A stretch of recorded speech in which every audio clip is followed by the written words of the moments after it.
Hi everyone, কেমন আছো সবাই? আশা করি সবাই খুব ভালো আছো। আমিও আলহামদুলিল্লাহ ভালো আছি।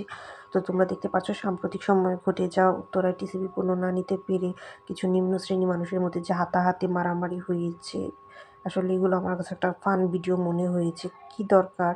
যদি তোমরা না খেতে পারো, তোমাদের যদি ভাগ্যে ওই খাদ্যটা না থাকে, তাহলে কেন দরকার এসব আরেকজনকে ব্যথা দিয়ে হুড়োহুড়ি মারামারি? আর আমি মনে করি এখানে ট্রাক ড্রাইভারও দোষ ছিল। ট্রাক ড্রাইভারটা কেনই বা সে পণ্য না দিয়ে চলে গেল? তো যাই হোক, এগুলো আসলে দুই পক্ষেরই দোষ, এগুলো বলেও লাভ নেই।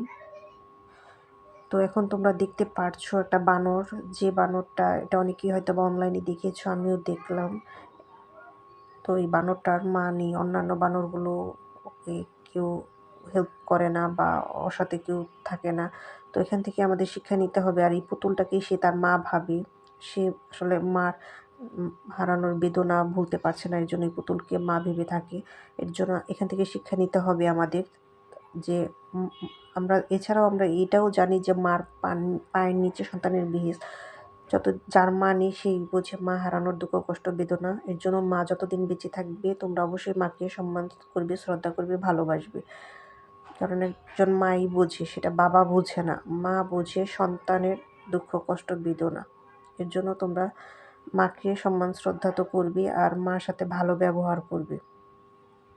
ঠিক আছে, সবাই ভালো থাকো। আল্লাহ হাফেজ।